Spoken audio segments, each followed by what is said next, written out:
Opening സീനില് ഇപ്പൊ ലൂഫിയെ round ചെയ്ത് ഒരുപാട് മിലിറ്ററി ഫോഴ്സ് അവർ ലൂഫിയോട് വിളിച്ചു പറയും, നിനക്ക് ജീവൻ വേണമെങ്കിൽ ഇപ്പൊ തന്നെ സറണ്ടർ ആവുന്നതാണ് നല്ലത്, അല്ലെങ്കിൽ നിന്നെ അറിഞ്ഞം പുറഞ്ഞും ഷൂട്ട് ചെയ്ത് ഞങ്ങൾ താഴേക്ക് തള്ളിവിടും. പക്ഷെ ലൂഫി ആണെങ്കിൽ അതൊന്നും കേൾക്കില്ല. അടുത്ത സെക്കൻഡ് ആ നേവി ഫോഴ്സ് അവരറിഞ്ഞം പുറഞ്ഞം ലൂഫിയെ ഫയർ ചെയ്യും. ആ ഒരു വെടിവെപ്പില് ലൂഫി നിന്ന ആ ഒരു ചെറിയ ഭാഗം അത് തകർന്ന് ലൂഫി താഴേക്ക് പോകും. മിലിറ്ററി ഫോഴ്സിനാണെങ്കിൽ ഭയങ്കര സന്തോഷാവും. ലൂഫി ആ വാട്ടർഫോൾസിലേക്ക് വീണ് അവന്റെ കാറ്റ് പോയെന്ന് കരുതി ലൂഫി നിന്ന ആ ഒരു ബ്രിമ്മിലേക്ക് ഓടി വരും. പക്ഷെ അപ്പോഴായിരിക്കും ഒരു വമ്പ ട്വിസ്റ്റ്. നമ്മുടെ ചക്കം വീഴാതെ തൂങ്ങിക്കിടക്കാണ്. മിലിറ്ററി ഫോഴ്സ് ഇപ്പൊ ലൂഫിയുടെ കയ്യില് ആഞ്ഞ് ചവിട്ടും. ഓരോ തവണ ചവിട്ടുമ്പോഴും ലൂഫി അവ കൈ മാറ്റി മാറ്റി രക്ഷപ്പെട്ടുകൊണ്ടേയിരിക്കും. അവസാനം അവരെല്ലാവരും ചേർന്ന് ആഞ്ഞൊരു ചവിട്ട്, ആ ഒരു ഭാഗം അതങ്ങനെ തകർന്ന് ഒരുപാട് മിലിറ്ററി ഫോഴ്സ് താഴേക്ക് വീഴാൻ തുടങ്ങും. നമ്മുടെ ലൂഫി അവരെ ചവിട്ടി മുകളിലേക്ക് അങ്ങനെ സ്റ്റൈലായിട്ട് കയറി വരും. അതിനുശേഷം മുൻപോട്ട് നോക്കും. ലൂഫിക്ക് എങ്ങനെയെങ്കിലും ആ ജുഡീഷ്യൽ ബിൽഡിംഗ് അവിടേക്ക് എത്തണം. അവിടെ എത്തിയാൽ മാത്രമേ റോബിനെ കണ്ടെത്താനും അവളെ രക്ഷിക്കാനും അവന് കഴിയൂ. ലൂഫി രണ്ടും കൽപ്പിച്ച് ഫുൾ ഫോഴ്സില് ആ ബിൽഡിംഗ് ലക്ഷ്യമാക്കി ഓടാൻ തുടങ്ങും. അതേസമയം താഴേക്ക് പോയ ആ മിലിറ്ററി ഫോഴ്സ് അവരോരോരുത്തരായി മുകളിലേക്ക് വലിഞ്ഞു കയറും. കട്ട് ചെയ്ത ഇവിടെ സാഞ്ചിയും സോറോയും അവർ രണ്ടുപേരും ഫൈറ്റ് ചെയ്യാൻ തയ്യാറായി ആ മെയിൻ ഗേറ്റിന് മുൻപില് ആയിട്ട് നിൽക്കുകയാണ്. അത് കണ്ട നേവിക്കാര് അവര് പരസ്പരം പറയും, ഇവരും ആ സ്ട്രോ ഹാറ്റ് പൈലറ്റിന്റെ അണ്ടറിലുള്ളവരാണ്, ഇവർ രണ്ടുപേരും അവന്റെ അസിസ്റ്റന്റ് ആണ്. അത് കേട്ട് സോറോ പറയും, അതെ ഞാൻ ലൂഫിയുടെ അസിസ്റ്റന്റ്, ഈ സാഞ്ചി അവൻ എന്റെ അസിസ്റ്റന്റ്. അത് കേട്ട് സാഞ്ചിക്കാണെങ്കിൽ ഫുൾ കലിപ്പ് കയറി ഇപ്പൊ സോറയോട് ചൂടാവാൻ തുടങ്ങും. അങ്ങനെ 150 പറഞ്ഞ് 100 പറഞ്ഞ് അവർ രണ്ടുപേരും പൊരിഞ്ഞ അട്ടിയിടി ബഹളം. ആ നേവിക്കാർക്കാണെങ്കിൽ ഒന്നും പിടികിട്ടില്ല. ഇവരിങ്ങനെ ഒരു മണ്ടന്മാരാണല്ലോ എന്ന് പറഞ്ഞ് അവർ തലയ്ക്ക് കൈ കൊടുക്കും. അടുത്ത സെക്കൻഡ് ആ മിലിറ്ററി ഫോഴ്സ് അവർ അറിഞ്ചം പുറഞ്ചം നമ്മുടെ ആൾക്കാരെയും ആ ട്രെയിനിനെയും ഷൂട്ട് ചെയ്യാനായിട്ട് ആരംഭിക്കും. ആ ഒരു ഫോഴ്സില് ചോപ്പറും ഉസോപ്പും അവർ രണ്ടുപേരും തെറിച്ചുപോയി അടിച്ചു വീഴും. വീഴ്ചയിലാണെങ്കിൽ ഉസോപ്പിന്റെ മാസ്ക് അത് പോവും. പക്ഷെ ഞൊടിയ ഇടയില് അവൻ ആ മാസ്ക് എടുത്തു വെച്ച് വമ്പ സ്റ്റൈലായിട്ട് പോസ് കൊടുക്കും. അപ്പോഴായിരിക്കും നമ്മുടെ ഗ്രാൻഡ്മ അവര് വിളിച്ചു കൂവും, പ്ലീസ് ദയവായി ഷൂട്ട് ചെയ്യരുത്, ഞാനൊരു സീനിയർ സിറ്റിസൺ ആണ്, എന്റെ കൂടെ ചെറിയൊരു പെൺകുട്ടിയുണ്ട്, സോ അതുകൊണ്ട് തന്നെ നിങ്ങൾ ആരും ഞങ്ങളെ ഷൂട്ട് ചെയ്യാൻ പാടില്ല. അത് കേട്ട മിലിറ്ററി ഫോഴ്സ് അവർ ഷൂട്ട് ചെയ്യല് അവസാനിപ്പിക്കും.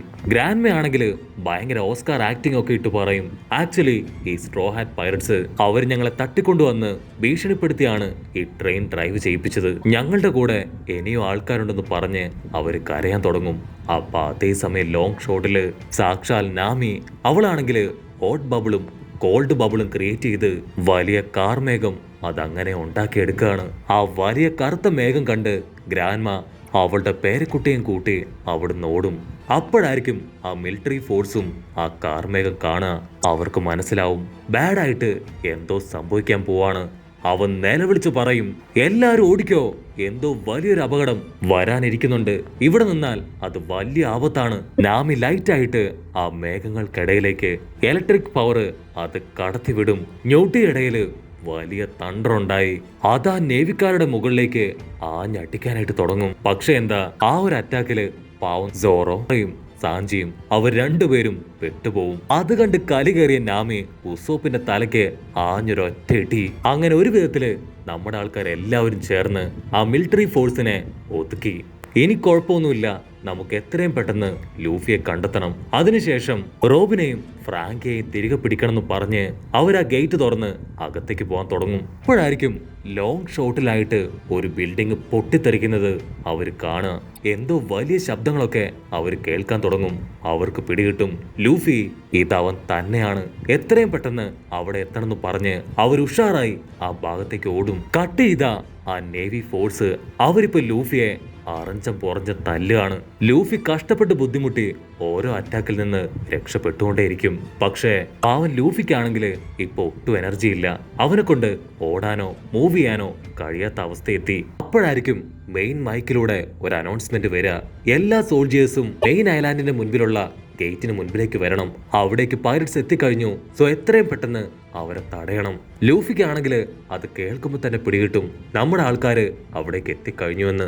അത് കേട്ട പാതി കേൾക്കാത്ത പാതി സോൾജിയേഴ്സ് അവര് മുഴുവനും ഇപ്പൊ ആ ഗേറ്റിന്റെ അടുത്തേക്ക് ഓടി അടുക്കും. അതേസമയം സോറോ സാഞ്ചിയും രണ്ടുപേരും ഇപ്പൊ പരസ്പരം ചോദിക്കും, ലൂഫി എന്തിനാ ഇങ്ങനെ എടുത്തു ചാടുന്നേ? അവൻ കാരണം ഒരുപാട് പ്രശ്നങ്ങളും മിസ്റ്റേക്സ് ഒക്കെ സംഭവിക്കാണ്. അത് കേട്ട് നാമി പറയും, ഒരിക്കലുമില്ല.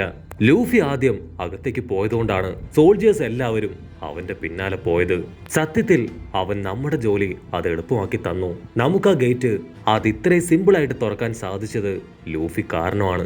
അങ്ങനെ അവർ കാര്യമായിട്ട് ഡിസ്കഷനൊക്കെ നടത്തി ഓടി വരുമ്പോഴായിരിക്കും ആ വാച്ച് ഡോഗ്സ് ഗ്യാങ് അവർ നമ്മുടെ ആൾക്കാരെ നോക്കി അങ്ങനെ റെഡി ആയിട്ട് ക്യൂ പാലിച്ച് നിൽക്കും. സാഞ്ചി ആണെങ്കിൽ അവരോട് ക്യാഷ്വലായിട്ട് പറയും, നിങ്ങൾക്ക് ജീവൻ വേണമെങ്കിൽ മാറി നിൽക്ക്, അല്ലെങ്കിൽ എല്ലാവരെയും ഞങ്ങൾ തല്ലി ഓടിക്കും. അതിനവര് പറയും, ഞങ്ങളെ കണ്ട് നിങ്ങൾക്ക് അത്രയും കുറച്ചിലായിട്ട് തോന്നിയോ?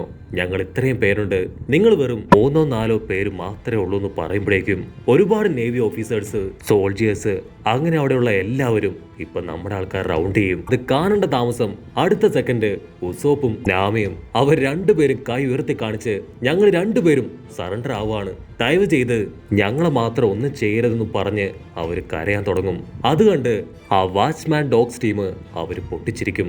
നിങ്ങൾ ഇത്രയും പേടിത്തൂറികളാണെന്ന് ഞങ്ങൾക്കറിയില്ലായിരുന്നു. ഇനി ഒരിക്കലും നിങ്ങൾക്കാർക്കും ഇവിടം വിട്ട് പുറത്തേക്ക് പോകാൻ കഴിയില്ല. നിങ്ങളെല്ലാവരും ഇവിടെ കിടന്ന് മരിക്കും. അപ്പോഴായിരിക്കും പൗലി അവൻ ആ കിങ് ബുള്ളുമായിട്ട് അവിടേക്ക് ചാടി വീഴുക. അവൻ അവിടെ എത്തിയ ഉടനെ സോറയെയും സാഞ്ചയെയും ചോപ്പറിനെയും നാമയെയും അങ്ങനെ നമ്മുടെ ആൾക്കാരെ എല്ലാവരെയും ആ ബുള്ളിന്റെ മുകളിലേക്ക് വലിച്ചെടുത്ത് മുൻപോട്ട് കുതിച്ചു പായും. ഉടനെ ആ സോൾജിയേഴ്സ് അവരുടെ പിന്നാലെ പോയി അറ്റാക്ക് ചെയ്യാൻ ശ്രമിക്കും. അപ്പൊ സോംബെ അവൻ മറ്റൊരു ബുള്ളിന്റെ പുറത്ത് കയറി അവരെ ഫോളോ ചെയ്ത് അവരെ അറ്റാക്ക് ചെയ്യാൻ കുതിച്ചു പായും. ഇത് കണ്ട് ആ വാച്ച് ഡോഗ്സ് ടീം അവരാണെങ്കിൽ ആ കിങ് ബുൾസിന്റെ മുകളിലേക്ക് കയറി അവർ അറ്റാക്ക് ചെയ്യാൻ ശ്രമിക്കും. പൗലി പെട്ടെന്ന് തന്നെ ആ കിങ് ബുൾസിന്റെ കയറ് അത് സാഞ്ചിയെ ഏൽപ്പിക്കും. അതിനുശേഷം അവനോട് അതിനെ ഓടിക്കാൻ പറഞ്ഞ് ഇപ്പൊ ആ വില്ലന്മാരെ ഇട്ടിക്കാനായിട്ട് പൗലി അവൻ താഴേക്ക് പോകും. പൗലിയും ടീംസും ആ മറൈൻ ടീംസിനെ അങ്ങനെ തല്ലി തല്ലി കൊല്ലുകയാണ്. അവരാണെങ്കിൽ അത് കണ്ട് പേടിച്ച് ഇപ്പൊ ഓരോ ഭാഗങ്ങളിലേക്ക് ചിതറി ഓടും. കട്ട് ചെയ്ത ആ ഏജന്റ് വില്ലൻ അവൻ ഇപ്പോഴും ഫ്രാങ്കിയുടെ മുഖത്ത് അങ്ങനെ ചവിട്ടി നിൽക്കുകയാണ്. എന്റെ പ്രതീക്ഷകള് അത് മുഴുവൻ നിങ്ങൾ തെറ്റിച്ചു. എനിക്കറിയാം ആ ഐസ്ബർഗ് അവൻ ആ ബ്ലൂ പ്രിന്റ് നിന്റെ കയ്യിൽ തന്നെ തന്നിട്ടുണ്ട് എന്ന്. ഐസ്ബർഗ് നൈസായി എന്നെ പറ്റിച്ചു.